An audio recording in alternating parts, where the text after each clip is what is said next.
ಮಕ್ಕಳೇ, 5ನೇ ತರಗತಿಯ ಎಲ್ಲ ಮಕ್ಕಳಿಗೂ ಗಣಿತ ಪಾಠಕ್ಕೆ ಸ್ವಾಗತ. ಮಕ್ಕಳೇ, ನಾವಿವತ್ತು ನೀವು ಹಿಂದಿನ ತರಗತಿಯಲ್ಲಿ ಅಂದರೆ 4ನೇ ತರಗತಿಯಲ್ಲಿ ಕಲಿತಂತಹ 4 ಅಂಕಿಯ ಸಂಖ್ಯೆಗಳ ಬಗ್ಗೆ ಸ್ವಲ್ಪ ನೆನಪು ಮಾಡಿಕೊಳ್ಳೋಣ.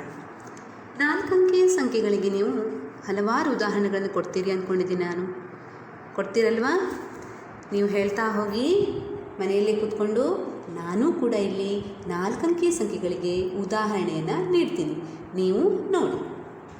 3618, 2900, 6704,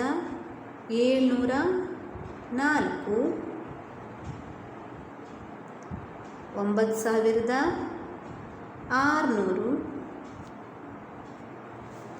ಹೀಗೆ ಹಲವಾರು ಉದಾಹರಣೆಗಳನ್ನು ನೀವು ಕೊಡ್ಬೋದು ಅಲ್ವಾ?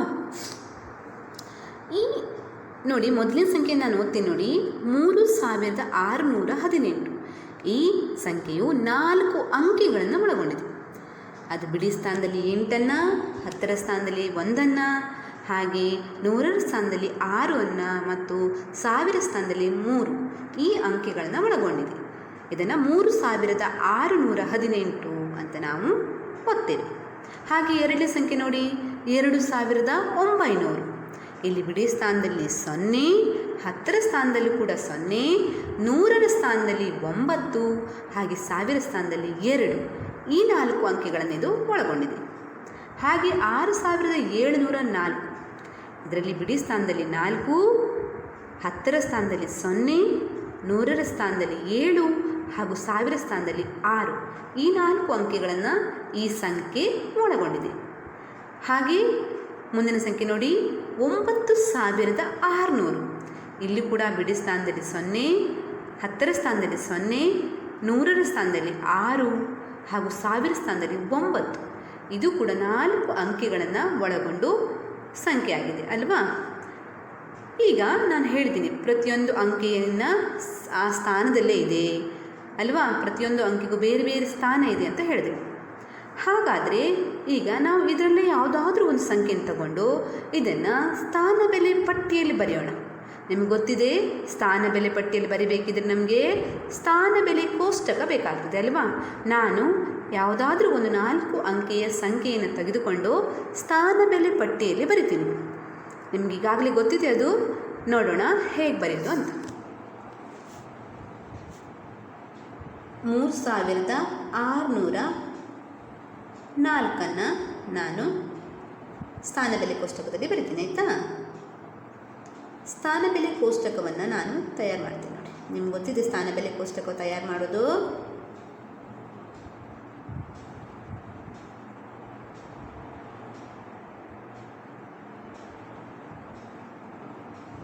ಇದು ಬಿಡಿಗೆ ಬಿ ಅಂತ ಹಾಕ್ತೀನಿ, 10ಕ್ಕೆ ಹ ಅಂತ ಹಾಕ್ತೀನಿ, 100ಕ್ಕೆ ನು ಅಂತ ಹಾಕ್ತೀನಿ, 1000ಕ್ಕೆ ಸ ಅಂತ ಹಾಕ್ತೀನಿ. ಹಾಗಾದರೆ ಇಲ್ಲಿ ಬಿಡಿ ಸ್ಥಾನದಲ್ಲಿ ಯಾವ ಸಂಖ್ಯೆಯನ್ನು ಬರಿಬೇಕು ನಾವು? ಹೇಳ್ತೀರಿ ಅಂತ ತಿಳ್ಕೊಂಡಿದ್ದೀನಿ ನೀವು ಹೇಳ್ತೀರಿ 4, ಸರಿ ಅಲ್ವಾ? 10ರ ಸ್ಥಾನದಲ್ಲಿ ಯಾವುದು? 0, 100ರ ಸ್ಥಾನದಲ್ಲಿ 6, 1000ರ ಸ್ಥಾನದಲ್ಲಿ 3. ಗುಡ್. 3604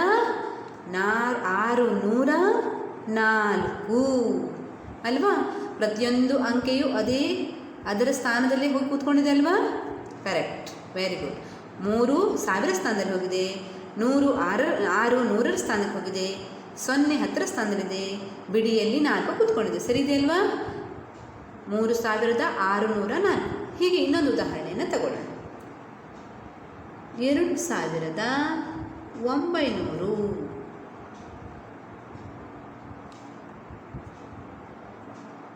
ಸರಿಯಾಗಿಲ್ವೇನೋ ಬರ್ತಿದ್ದಲ್ವಾ? 2900 ನೋಡಿ.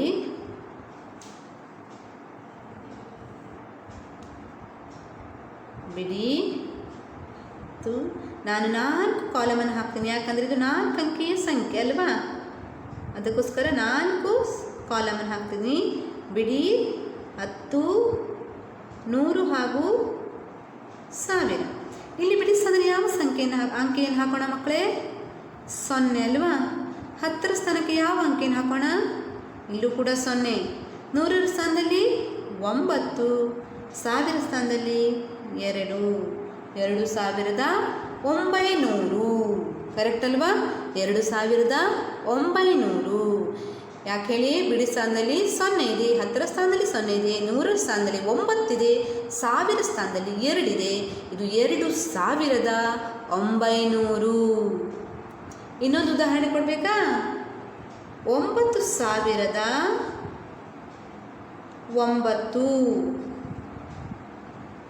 ಇದು 9009. ನೋಡೋಣ. ಇದಕ್ಕೂ ಕೂಡ 4 ಕಾಲಮ್ ಹಾಕ್ತಾ ಇದ್ದೀನಿ. ಬಿಡಿ 10, 100, 1000. ಇಲ್ಲಿ ಬಿಡಿ ಸ್ಥಾನದಲ್ಲಿ ಯಾವ ಅಂಕೆಯನ್ನು ಹಾಕೋಣ ಮಕ್ಕಳೇ? 9 ಅಲ್ವಾ? 10ರ ಸ್ಥಾನದಲ್ಲಿ ಯಾವುದು? 0. 100ರ ಸ್ಥಾನದಲ್ಲಿ ವೆರಿ ಗುಡ್ 0. 1000ರ ಸ್ಥಾನದಲ್ಲಿ 9. 9009 ಅಂತ ಓದ್ತೇವೆ ಇದನ್ನಲ್ವಾ? 9009 ಅಂತ ಓದ್ತೇವೆ. ಹಾಗೆ ಇನ್ನೊಂದು ಉದಾಹರಣೆ ಹೇಳ್ತೀನಿ ನೋಡಿ ನಾನು. 3024.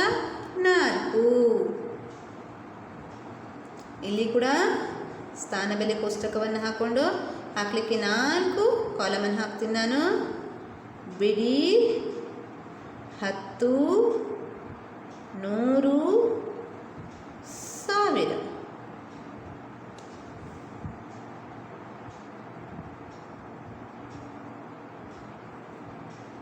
ಸಾರಿ ಮಕ್ಕಳೇ, 3024 ಅಂತ ತಿಳ್ಕೊಳ್ಳಿ. ಅದನ್ನು ನೋಡಿ.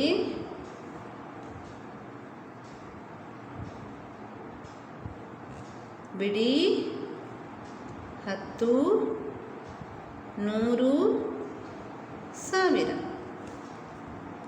ಬಿಡಿ ಸ್ಥಾನದಲ್ಲಿ ಯಾವ ಅಂಕೆ ಇದೆ ಹೇಳ್ತೀರಾ? 4. 10ರ ಸ್ಥಾನದಲ್ಲಿ ಯಾವ ಅಂಕೆ? 2. 100ರ ಸ್ಥಾನದಲ್ಲಿ ಯಾವ ಅಂಕೆ? 0. 1000ರ ಸ್ಥಾನದಲ್ಲಿ ಯಾವ ಅಂಕೆ? 3. 3024. ಹೀಗೆ 4 ಅಂಕೆಯ ಸಂಖ್ಯೆಯನ್ನು ನಾವು ಸ್ಥಾನ ಬೆಲೆ ಪಟ್ಟಿಯಲ್ಲಿ ಬರಿಬಹುದಲ್ವಾ? ನೀವು ಕೂಡ ಹಲವಾರು ಲೆಕ್ಕಗಳು ಅಭ್ಯಾಸದಲ್ಲಿದೆ, ಅದನ್ನು ಸ್ಥಾನ ಬೆಲೆ ಪಟ್ಟಿಯಲ್ಲಿ ಬರಿಬೇಕು. ಇದೇ ರೀತಿ ಅಂಕೆಯನ್ನು ಬರೆದುಕೊಂಡು ಸ್ಥಾನ ಬೆಲೆ ಕೋಷ್ಟಕವನ್ನು ತಯಾರು ಮಾಡಿಕೊಂಡು ಸ್ಥಾನ ಬೆಲೆ ಕೋಷ್ಟಕದಲ್ಲಿ ಸಂಖ್ಯೆಯನ್ನು ಬಿಡಿ ಸ್ಥಾನ, 10ರ ಸ್ಥಾನ, 100ರ ಸ್ಥಾನ ಹಾಗೂ 1000 ಸ್ಥಾನದ ಪ್ರಕಾರ ತುಂಬಬೇಕು. ಇದು ಸ್ಥಾನ ಬೆಲೆ ಪಟ್ಟಿಯ ತಯಾರಿಕೆ. ಇದನ್ನು ನೀವು ಈಗ ಓದಿದ್ದೀರಿ ಅಲ್ವಾ ಈ ಸಂಖ್ಯೆಗಳನ್ನು? ಹಾಗೆ ಹಲವಾರು ಸಂಖ್ಯೆಗಳನ್ನು ಬರ್ಕೊಂಡು ನೀವು ಪದಗಳಲ್ಲಿ ಬರಿಬೇಕು. ಉದಾಹರಣೆಗೆ 4 ಅಂಕೆಯ ಸಂಖ್ಯೆಯನ್ನು ಹೇಳಿದೇನು? ಇದನ್ನು ಓದ್ತಿರಲ್ಲ ನೀವು? 2914. ಇದನ್ನು ಪದಗಳಲ್ಲಿ ಬರೆಯೋದು ಹೇಗೆ ಗೊತ್ತಿದೆ ನಿಮಗೆ? ಪದಗಳಲ್ಲಿ ಬರೆಯೋದು 2914.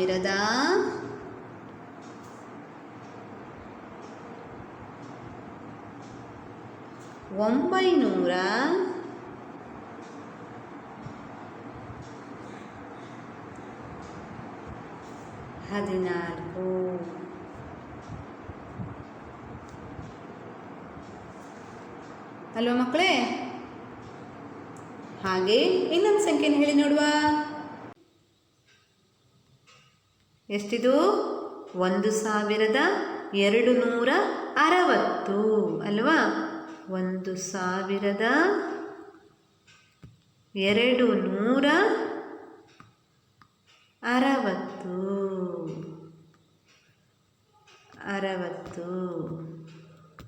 ನೀವು ಹೇಗೆ ಸಂಖ್ಯೆಯನ್ನು ಓದ್ತಿರೋ ಹಾಗೆ ಅದನ್ನು ಬರೀಬೇಕಾಗತ್ತೆ.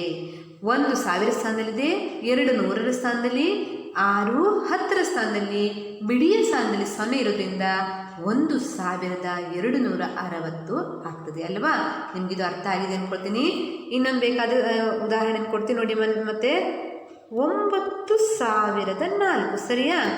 ಇಲ್ಲಿ 9000 ಸ್ಥಾನದಲ್ಲಿದೆ, 100ರ ಸ್ಥಾನದಲ್ಲಿ ಕೂಡ 0, 10ರ ಸ್ಥಾನದಲ್ಲಿ ಕೂಡ 0, ಬಿಡಿಯ ಸ್ಥಾನದಲ್ಲಿ 4. ಇದನ್ನು ಹೇಗೆ ಬರಿತೀರಿ? ನಿಮ್ಗೆ ಓದಲಿಕ್ಕೆ ಬರ್ತದೆ ಅಂದಮೇಲೆ ಬರಲಿಕ್ಕೆ ಬರ್ತದಲ್ವಾ? 9,000 ಎಷ್ಟು? 4. ಯಾಕಂದರೆ 100ರ ಸ್ಥಾನದಲ್ಲಿ 0, 10ರ ಸ್ಥಾನದಲ್ಲಿ ಕೂಡ 0. 9,004. ಹೀಗೆ ಮಕ್ಕಳೇ ಇಂಥ ಹಲವಾರು ಲೆಕ್ಕವನ್ನು ನೀವು ಅಭ್ಯಾಸದಲ್ಲಿರುವುದನ್ನು ಮಾಡಬೇಕು. ಹಾಗೂ ನೀವು ಕೂಡ ಬೇರೆ ಬೇರೆ ಲೆಕ್ಕಗಳನ್ನು ಹಾಕ್ಕೊಂಡು ಮಾಡಬೇಕು. ಇದೇ ರೀತಿಯಾದ ಇನ್ನೊಂದು ಲೆಕ್ಕವನ್ನು ಹೇಳ್ತೀನಿ ನೋಡಿ. ಈಗ ನಾವು ಸಂಖ್ಯಾ ರೂಪದಲ್ಲಿರುವ ಅನ್ನೋದನ್ನು ಪದಗಳ ರೂಪದಲ್ಲಿ ಬರೆದಿದ್ದೇವಲ್ವಾ? ಹಾಗೆ ಪದಗಳ ರೂಪದಲ್ಲಿ ಕೊಟ್ಟಿರೋದನ್ನು ಸಂಖ್ಯಾ ರೂಪದಲ್ಲಿ ಬರಿಬೇಕಾಗತ್ತೆ. ಪದಗಳ ರೂಪದಲ್ಲಿ ಬರೆಯೋದು ಹೇಗೆ? ಈಗ ಒಂದು ಬರಿತೀನಿ ನೋಡಿ. ನಾನು 6,442 ನೋಡಿ, ಇದು 1000 ಅಂದರೆ 4 ಅಂಕೆ ಸಂಖ್ಯೆ ಆಗಿರ್ತದೆ. 6,442 ಸರಿಯಾ? 6,000 ಸ್ಥಾನದಲ್ಲಿ 400ರ ಸ್ಥಾನದಲ್ಲಿ 40 4 10ರ ಸ್ಥಾನದಲ್ಲಿ 2 ಬಿಡಿ ಸ್ಥಾನದಲ್ಲಿ. ನೋಡಿ, ಇದನ್ನು ಪದಗಳಲ್ಲಿ ಕೊಟ್ಟಿದ್ದಾರೆ, ನಾವು ಸಂಖ್ಯಾ ರೂಪದಲ್ಲಿ ಬರೀಬೇಕು. ತುಂಬ ಸುಲಭ ಇದೆ ಅಲ್ವ ಇದು? ಇದಕ್ಕೆ ಇನ್ನೊಂದು ಉದಾಹರಣೆ ಬೇಕಾಗುತ್ತಾ ಮಕ್ಕಳೇ? ಇನ್ನೊಂದು ಉದಾಹರಣೆ ನಾನು ಬರಿತೀನಿ. 6,008. ಇತ್ತು 6,008. ಹೇಗೆ ಬರೆಯುತ್ತಪ್ಪ ಇದನ್ನು? 1000 ಸ್ಥಾನದಲ್ಲಿ 6 ಅಂತ ಗೊತ್ತಾಯ್ತು ನಿಮಗೆ. 100ರ ಸ್ಥಾನದಲ್ಲಿ ಯಾವುದೇ ಸಂಖ್ಯೆ ಇಲ್ಲ ಅಂತ ಗೊತ್ತಾಗ್ತದೆ. 10ರ ಸ್ಥಾನದಲ್ಲಿ ಯಾವ ಸಂಖ್ಯೆ ಇಲ್ಲ. ಬಿಡಿಯ ಸ್ಥಾನದಲ್ಲಿ 8. Very good. 6,008 ಅಲ್ವಾ? ಹೀಗೆ ನೀವು ಸಂಖ್ಯೆಯನ್ನು ಏನು ಮಾಡಬೇಕು? ಪದಗಳಲ್ಲಿರುವುದನ್ನು ಸಂಖ್ಯಾ ರೂಪದಲ್ಲಿ ಬರಿಬೇಕಾಗುತ್ತೆ ಅಲ್ವಾ ಮಕ್ಕಳೇ? ಇಂತಹ ಹಲವಾರು ಲೆಕ್ಕಗಳು ನಿಮ್ಮ ಅಭ್ಯಾಸದಲ್ಲಿದೆ, ಅದನ್ನು ಮಾಡಬೇಕು. ಈಗ ಮಕ್ಕಳು ನೀವು 3ನೇ ಕ್ಲಾಸಿಂದ 4ನೇ ಕ್ಲಾಸಲ್ಲಿ 3 ಅಂಕೆ ಸಂಖ್ಯೆಗಳನ್ನು 4 ಅಂಕೆ ಸಂಖ್ಯೆಗಳನ್ನೆಲ್ಲ ಕಲಿತಿದ್ದೀರಿ. ಹಾಗಾದರೆ ಈಗ ನಾನೊಂದು ಕ್ವಶನ್ ಕೇಳ್ತೀನಿ ನಿಮಗೆ. 3 ಅಂಕೆಯಲ್ಲಿ ಸುಮಾರು ಹಲವಾರು ಸಂಖ್ಯೆಗಳನ್ನು ಕಲಿತಿದ್ದೀರಿ. ನೀವು 3 ಅಂಕೆವರೆಗಿನ ಎಲ್ಲ ಸಂಖ್ಯೆಗಳನ್ನು ಕಲಿತಿದ್ದೀರಿ. 1ರಿಂದ 3 ಅಂಕೆವರೆಗೆ ತುಂಬ ಸಂಖ್ಯೆಗಳು ಬರ್ತವೆ ಅಲ್ವಾ? ಅದರಲ್ಲಿ 3 ಅಂಕೆಯನ್ನು ಹೊಂದಿರುವಂಥ ಅತ್ಯಂತ ಚಿಕ್ಕ ಸಂಖ್ಯೆ ಯಾವುದು ಹೇಳ್ತೀರಾ? ಅಂದರೆ 3 ಅಂಕೆಯ ಅತಿ ಚಿಕ್ಕ ಸಂಖ್ಯೆ ಹೇಳ್ತೀರಾ ನನಗೆ? ನಿಮ್ಗೆ ಗೊತ್ತಿದೆ, ಇದನ್ನು 3ನೇ ಕ್ಲಾಸಲ್ಲೇ ಕಲ್ತಿದ್ದೀರಿ ಅನಿಸ್ತದೆ ಅಲ್ವಾ? 3 ಅಂಕೆ ಅತಿ ಚಿಕ್ಕ ಸಂಖ್ಯೆ ಯಾವುದು? ಉತ್ತರ ಹೇಳ್ತಾ ಇದ್ದೀರಲ್ಲ ನೀವು. 3 ಅಂಕೆ ಅತಿ ಚಿಕ್ಕದಂದರೆ ಯಾವುದಪ್ಪ? 100. ಸರಿನಾ? Very good. 3 ಅಂಕೆಗಳಿದೆ ಅಲ್ವಾ? 1 0 0 3 ಅಂಕೆ ಅತ್ಯಂತ ಚಿಕ್ಕ ಸಂಖ್ಯೆ ಇದು. ಇದಕ್ಕಿಂತ ಚಿಕ್ಕದು 3 ಅಂಕೆಯಲ್ಲಿ ಮತ್ತೆ ಯಾವುದು ಬರುವುದಿಲ್ಲ, 2 ಅಂಕೆಗೆ ಹೋಗ್ತದೆ. 90 2 ಅಂಕೆ ಅದಲ್ವಾ? ಇದು 100. ಇದು 3 ಅಂಕೆ ಅತ್ಯಂತ ಚಿಕ್ಕ ಸಂಖ್ಯೆ. ಸರಿ ಅಲ್ವಾ? ಹಾಗಾದರೆ ಈಗ 3 ಅಂಕೆ ಅತಿ ದೊಡ್ಡ ಸಂಖ್ಯೆ ಹೇಳಲಿಕ್ಕೆ ಬರ್ತದಾ? ಬರ್ತದೆ. ಹೇಳಿ ನೋಡುವ. 3 ಅಂಕೆಯ ಅತಿ ದೊಡ್ಡ ಸಂಖ್ಯೆ ಯಾವುದು ಹೇಳ್ತೀರಾ? 3 ಅಂಕೆ ಅತಿ ದೊಡ್ಡ ಸಂಖ್ಯೆ ಯಾವುದು ಹಾಗಾದರೆ? 3 ಅಂಕೆ ಅತಿ ಚಿಕ್ಕ ಸಂಖ್ಯೆ 100. 3 ಅಂಕೆ ಅತಿ ದೊಡ್ಡ ಸಂಖ್ಯೆ. 3 ಅಂಕೆಯಲ್ಲಿ 100ರ ಮುಂದೆ ಎಲ್ಲ 3 ಅಂಕೆ ಸಂಖ್ಯೆಗಳು 101 102 ಹೀಗೆ ಹೋಗ್ತಾ ಬರ್ತದೆ. 200 300 400 500 600 700 ಹೀಗೆ ಬರ್ತಾ ಹೋಗ್ತದೆ ಅಲ್ವಾ 3 ಅಂಕೆಯ ಸಂಖ್ಯೆಗಳು. ಹಾಗಾದರೆ ದೊಡ್ಡ ಸಂಖ್ಯೆ ಯಾವುದು? ಅತಿ ದೊಡ್ಡ ಸಂಖ್ಯೆ 3 ಅಂಕೆದು ಹೇಳ್ತಾ ಇದ್ದೀರಾ? 999. 3 ಅಂಕೆಗಳಿವೆ ಅಲ್ವಾ? 3 ಅಂಕೆಯ ಅತಿ ದೊಡ್ಡ ಸಂಖ್ಯೆ ಇದು 999. Very good. ಗೊತ್ತಾಯ್ತಲ್ಲ? 3 ಅಂಕೆ ಅತಿ ಚಿಕ್ಕ ಸಂಖ್ಯೆ 100, 3 ಅಂಕೆ ಅತಿ ದೊಡ್ಡ ಸಂಖ್ಯೆ 999. ಹಾಗಾದರೆ ಈಗ ನೀವು ಜಾಣ ಮಕ್ಕಳಲ್ವಾ? 4 ಅಂಕೆಯ ಸಂಖ್ಯೆ ನಾನು ಕೇಳಿದವಾಗ ನೀವೇ ಹೇಳಬೇಕು. 4 ಅಂಕೆಯ ಅತಿ ಚಿಕ್ಕ ಸಂಖ್ಯೆ, ಅತಿ ಚಿಕ್ಕ ಸಂಖ್ಯೆ ಯಾವುದು? 4 ಅಂಕೆ ಅತಿ ಚಿಕ್ಕ ಸಂಖ್ಯೆ. 3 ಅಂಕೆ ಅತಿ ಚಿಕ್ಕ ಸಂಖ್ಯೆ ನಾನೇ ಹೇಳಿದ್ದೀನಿ. 4 ಅಂಕೆ ಅತಿ ಚಿಕ್ಕ ಸಂಖ್ಯೆ ನೀವು ಗೆಸ್ ಮಾಡಿ ನೋಡುವ. 3 ಅಂಕೆ ಅತಿ ಚಿಕ್ಕ ಸಂಖ್ಯೆ ಹೇಳಿದ್ದೀನಿ 100. 3 ಅಂಕೆ ಅತಿ ದೊಡ್ಡ ಸಂಖ್ಯೆ 999. 3 ಅಂಕೆ ಅತಿ ದೊಡ್ಡ ಸಂಖ್ಯೆ 999 ಆದಮೇಲೆ ಸ್ವಲ್ಪ ಮುಂದೆ ಹೋದರೆ ನಿಮಗೆ 4 ಅಂಕೆ ಅತಿ ಚಿಕ್ಕ ಸಂಖ್ಯೆ ಸಿಗ್ತದೆ. ಯಾವುದದು? 1000. ನೋಡಿ, 4 ಅಂಕೆಗಳುಳ್ಳಂತಹ ಅತ್ಯಂತ ಚಿಕ್ಕ ಸಂಖ್ಯೆ. 4 ಅಂಕೆಯುಳ್ಳಂತಹ ಅತಿ ಚಿಕ್ಕ ಸಂಖ್ಯೆ 1000 ಅಲ್ವಾ? ಹಾಗಾದರೆ ಈಗ 4 ಅಂಕೆ ಅತಿ ದೊಡ್ಡ ಸಂಖ್ಯೆ ಖಂಡಿತ ನೀವು ಹೇಳ್ತೀರಿ ಅಲ್ವಾ? 4 ಅಂಕೆಯ ಅತಿ ದೊಡ್ಡ ಸಂಖ್ಯೆ ಯಾವುದು?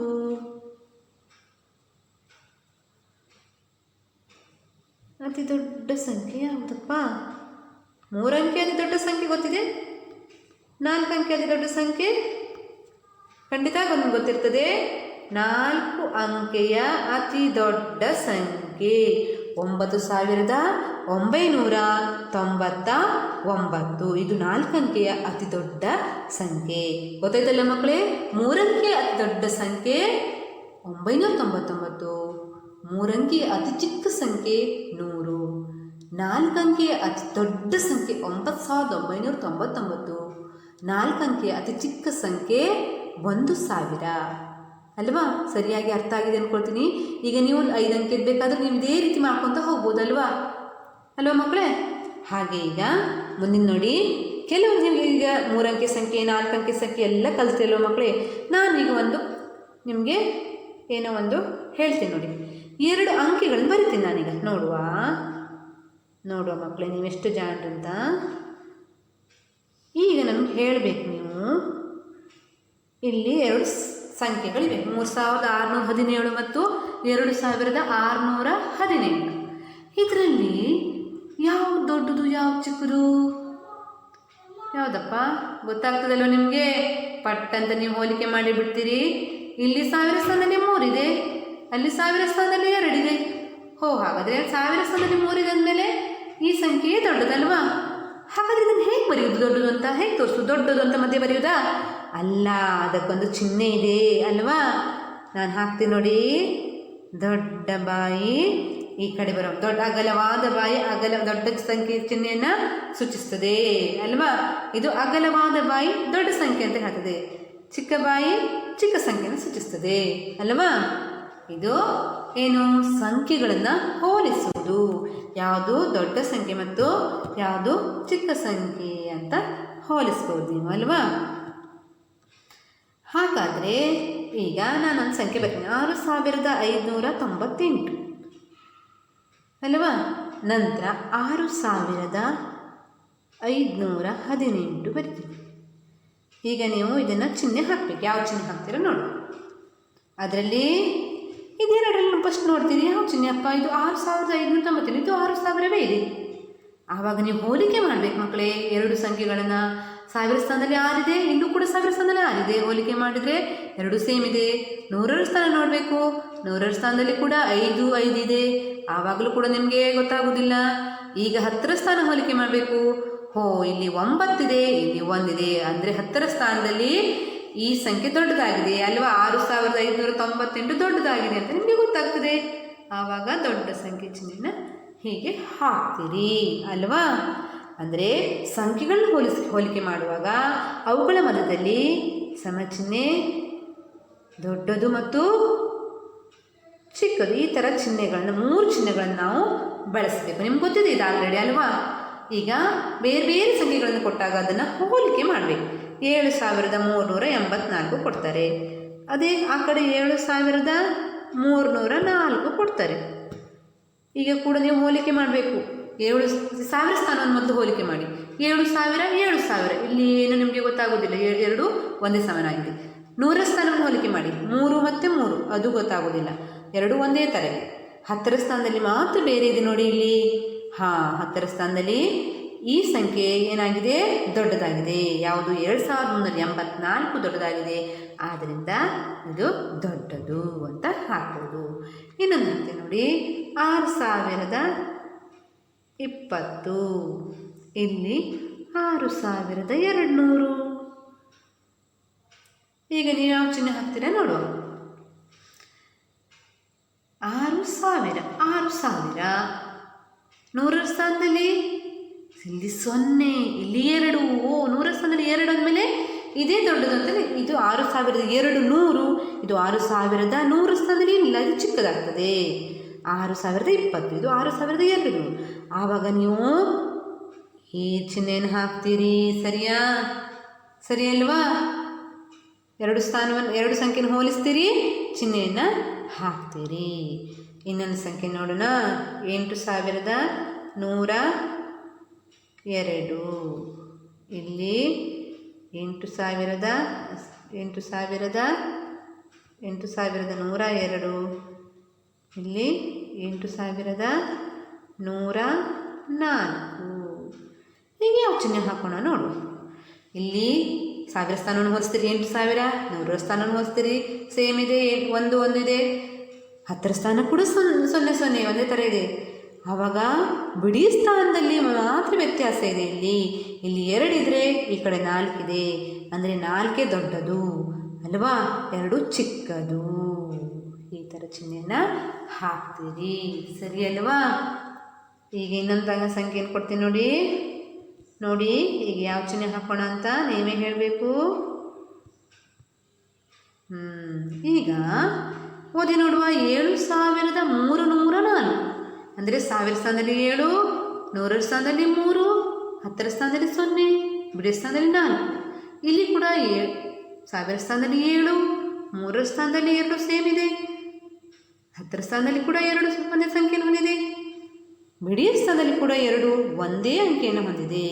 ಹಾಗಾದರೆ ಇವೆರಡು ಸಮ ಅಲ್ವಾ?